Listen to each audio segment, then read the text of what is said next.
Hey YouTube, Muchísimo Eugene, another video from Exit Strategy. The one reason why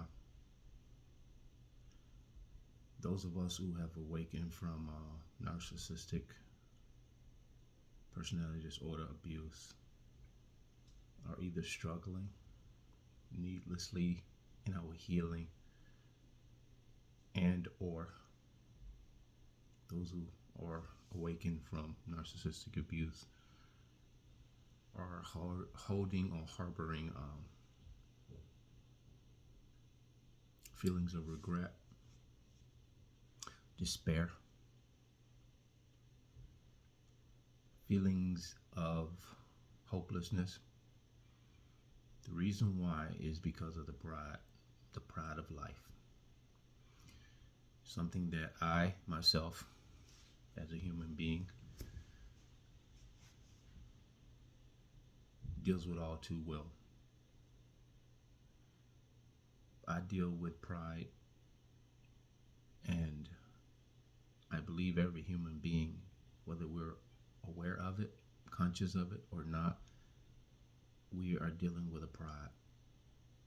It can be a self-pride. It can be a pride to the point where we don't want to accept and acknowledge accountability of the fact of our free will is what allowed us to sign on and sign up with the narcissist. It was not anything that the narcissist forced us into. They manipulated us, but they didn't force us. They didn't. Look who came. They didn't force us. They didn't torture us to a point where we relented. They didn't put a gun to our head. That was a free will. The reason why I'm emphasizing this, guys, is because your healing is solely dependent on, and some could say the ego. See, the ego is just a component of pride. The isolation that you experience while you're going through this awakening and awareness and this newfound truth is going to serve you well once you begin to realize, and that's the key word, realize and accept that you do have vast amounts of pride. The opposite of pride is humility. We're not talking about the humility that we exempt or we exercise outward towards people. The humility that I'm talking about is the humility that only God can see. The word of God says, humble thyself in the sight of the Lord, and he will exalt you in due time. You don't believe in Bible? Do you believe the narcissist is real? Do you believe the narcissist was real? Do you believe these things that happened in your life were real? I'm not here to contend with you, but I'm here to encourage you. If you believe the narcissist is real, that means you believe in evil, or you believe evil exists. So if you believe evil exists, there must be a God.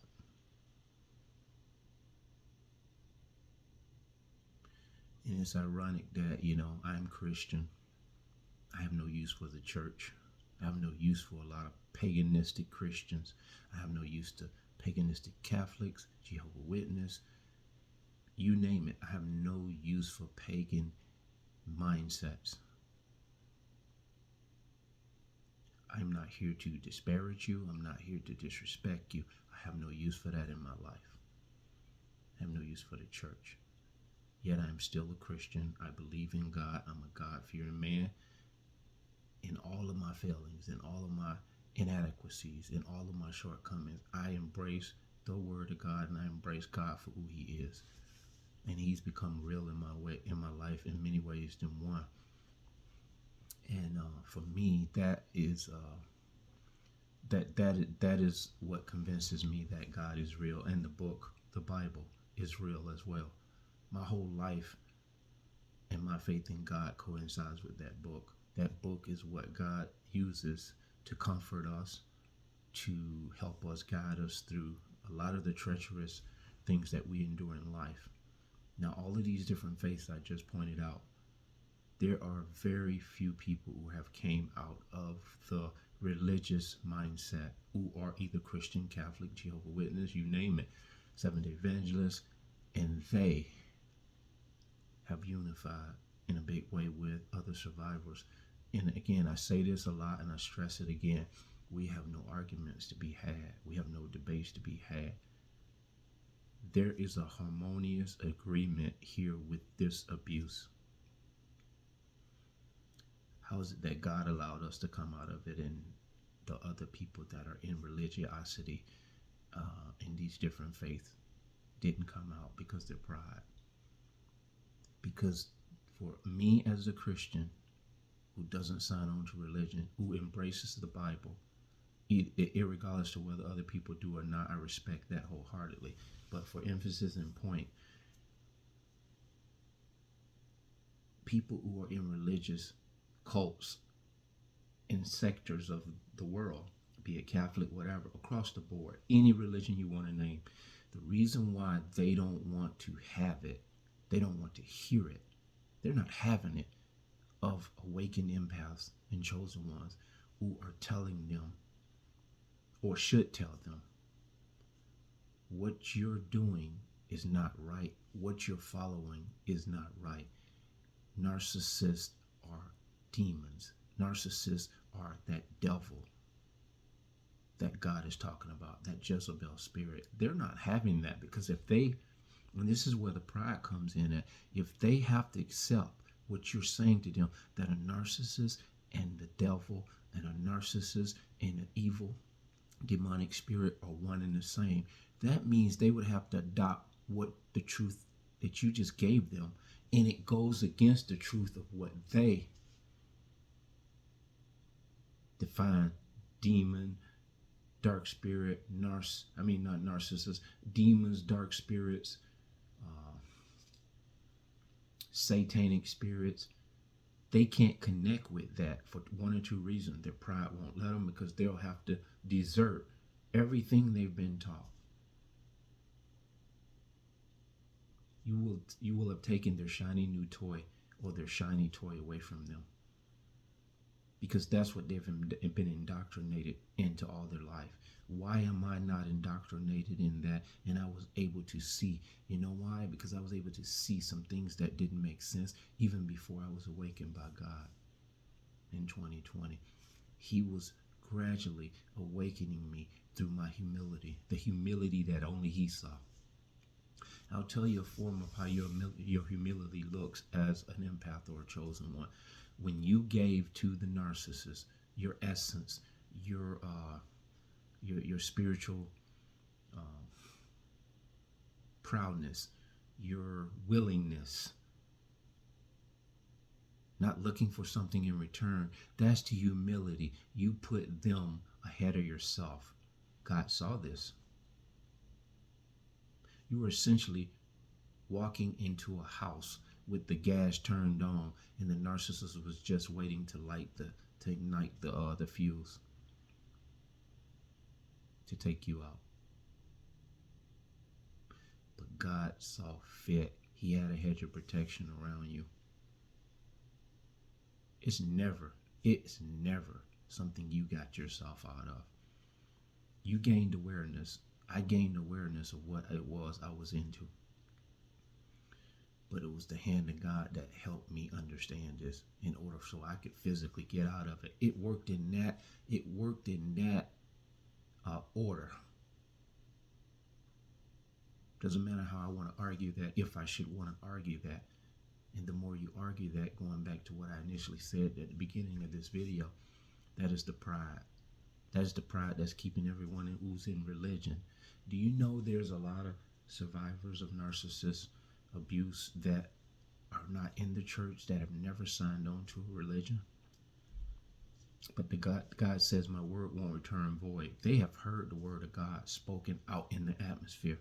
And what they did, what God did was, when His word went out, I believe that it seared their heart to the point where they had a gauge or indicator of what was right and wrong. He's put His Spirit in us from birth, From the time we were in the mother's womb, his spirit was in us. Why isn't it in the narcissist now? They rejected it.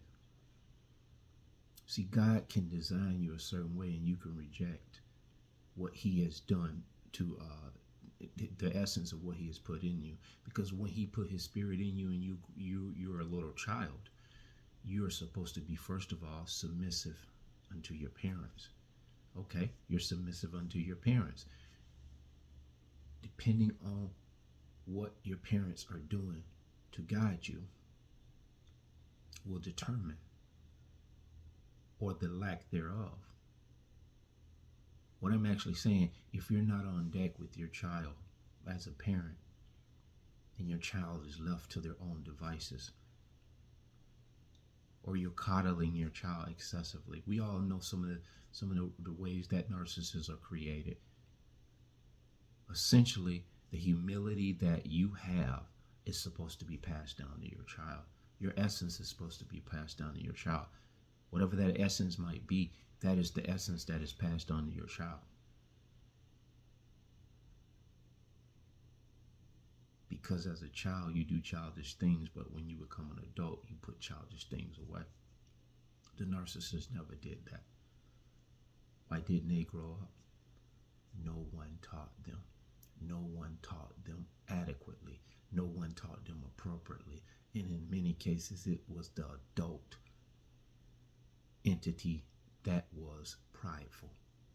It might have not been you. Because if you have a narcissist child and you're an empath, that's process of elimination right there. They were groomed by someone other than you. As much as you tried to instill values, boundaries, you have it, whatever. You had only the things that you invested in that child. Those are the only things that you're responsible for. That child's free will took on a nature of its own, but it was influenced by an adult. And this adult had pride. Empaths can have pride. Every human being has pride. What I'm actually saying, to cap this off, the reason why we can't heal appropriately is because we have a pride. Unlike the narcissist's pride, our pride is not reprobate. We're not to the point of no return. So today, let your pride be put at the forefront and put in the spotlight so you can examine it for what it is. Once you examine it, identify what it is. Ask God in humility to crush that pride. And I guarantee you, your healing will accelerate. Your pride, your lack of pride, and you putting the pride to rest will help you look outside of your situation. That'll be the first indication that you no longer are dealing with the pride and the ego. You are thinking more highly of another than yourself. You become a servant in mind and thought. And so in thought and in mind, you will begin to help other people. You will think outside of yourself. You don't have to do anything great. You don't have to do anything magical. But you will go on to start looking outside of your situation, and you will see a need, and you will see an importance in your life. And that importance will look like something that doesn't involve you doing for you, but doing for someone else.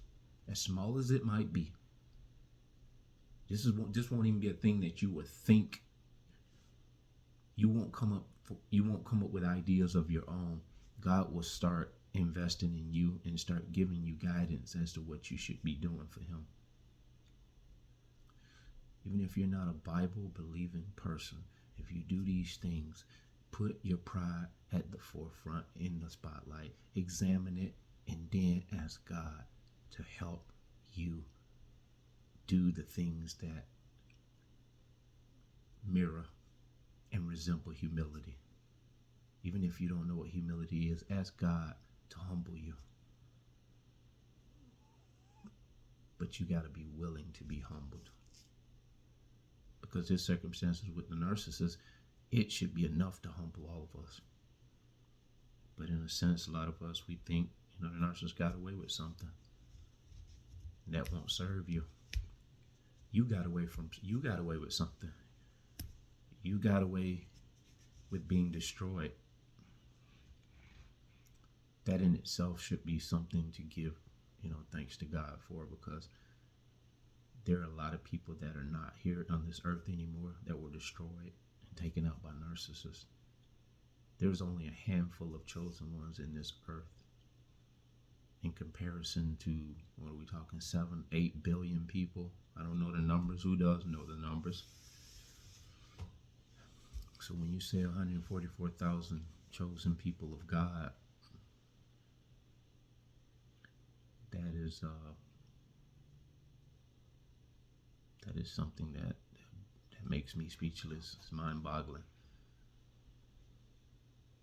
That's probably like a grain of sand on the beach. That's how bad it is in this world.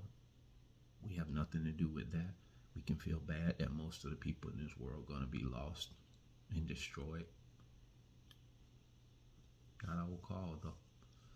Thank God that you saw the light and you see the light. So today, kill the pride, kill the ego.